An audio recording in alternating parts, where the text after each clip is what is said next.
Game theory या खेल सिद्धांत में हमने पहली वीडियो में जाना कि गेम थ्योरी किसे कहते हैं और गेम थ्योरी की क्या अजम्पशंस हैं।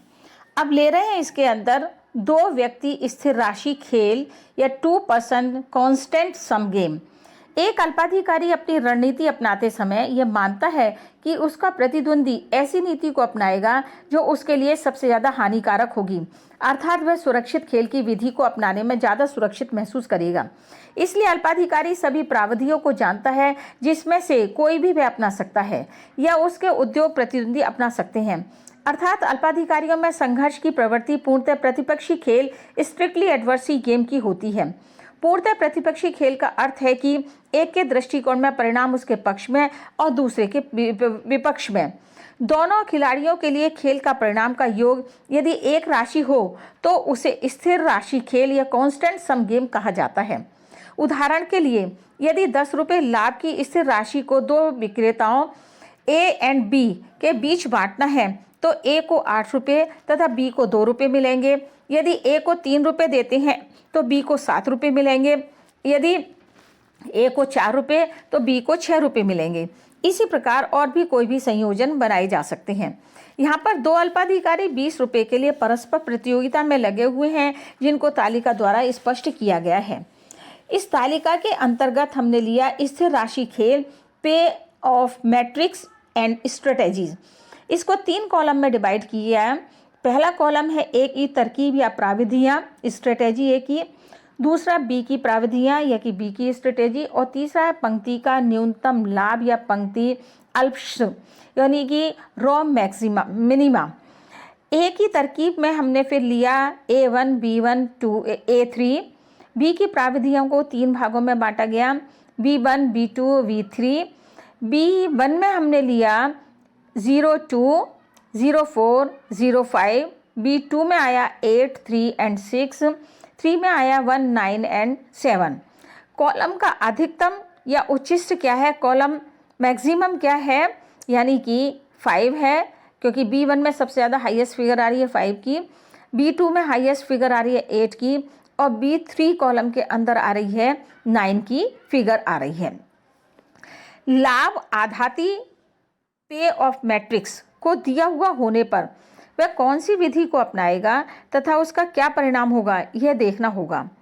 ए प्रविधि के चुनाव के समय इस बात का ध्यान रख करके चलेगा कि बी को उसको अधिकतम हानि दे सकता है या B2 ऐसी प्रविधि अपनाएगा जिससे ए को न्यूनतम लाभ हो। इसलिए यदि ए द्विअधिकारी A1 प्रविधि का चयन करने की सोचता है तथा बी द्विअधिकारी B1 या B2 या B3 में से किसी एक प्रविधि का चुनाव करेगा, ए द्वारा A1 प्रविधि का चुनाव करने पर बी यदि B1 को अपनाता है तो ए के लाभ 2 रुपये के बराबर होंगे। यदि वह B3 को चुनता है तो ए को लाभ 8 रुपये के बराबर मिलेगा। यदि वह B3 को चुनता है तो ए को 1 रुपये के बराबर लाभ की प्राप्ति होगी। अतः स्पष्ट है कि ए ने A1 प्रविधि का चुनाव किया है तो बी अल्पाधिकारी ए को न्यूनतम लाभ 1 रुपये की स्थिति में तब तक रख सकता है जबकि वह B3 प्रविधि को अपनाए। इसी प्रकार ए यदि B2 प्रविधि का चुनाव करता है तो बी द्विअधिकारी B2 प्रविधि को अपनाएगा और उसको ए को 3 रुपये का न्यूनतम लाभ प्राप्त करने देगा। पुनः ए यदि B3 प्रविधि का चयन करता है तो बी अधिकारी को बी प्रविधि को अपनाएगा जिससे कि ए को न्यूनतम संभावित लाभ 5 रुपये के बराबर होगा।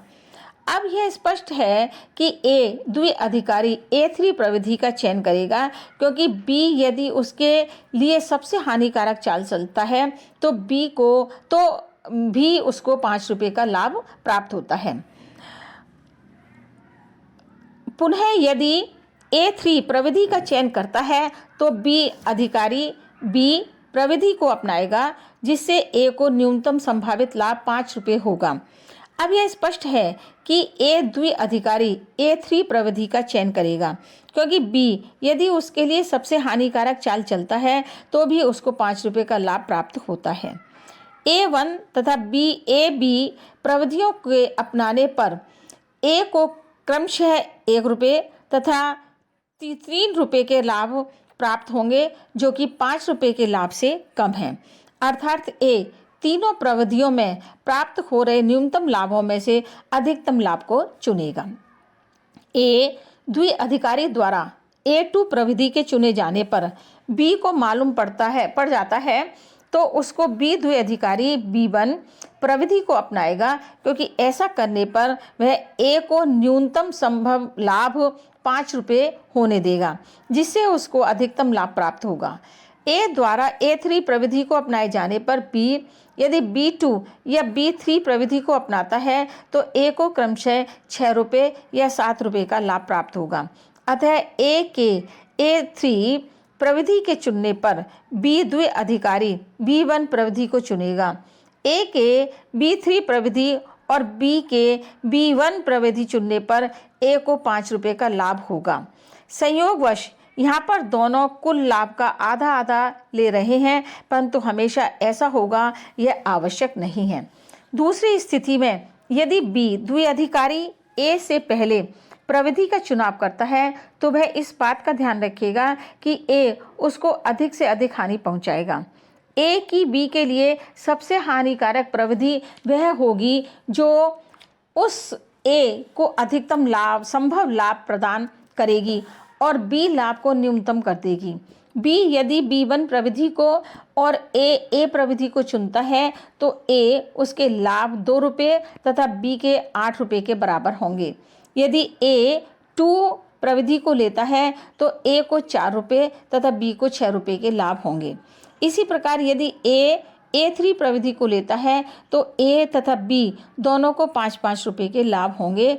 इस प्रकार बी द्वारा B1 प्रविधि का चुनाव करने पर ए द्विअधिकारी A3 प्रविधि का चयन करेगा। इससे उसको अधिकतम तथा बी को न्यूनतम लाभ मिलेगा।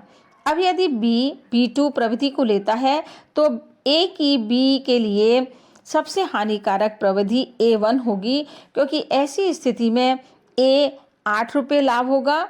इसी प्रकार बी यदि B3 प्रविधि का चुनाव करता है तो ए तथा B2 प्रविधि को अपनाएगा, जिससे उसको 9 रुपये के बराबर अधिकतम लाभ संभव लाभ प्राप्त हो तथा बी का न्यूनतम संभव लाभ 1 रुपये होगा।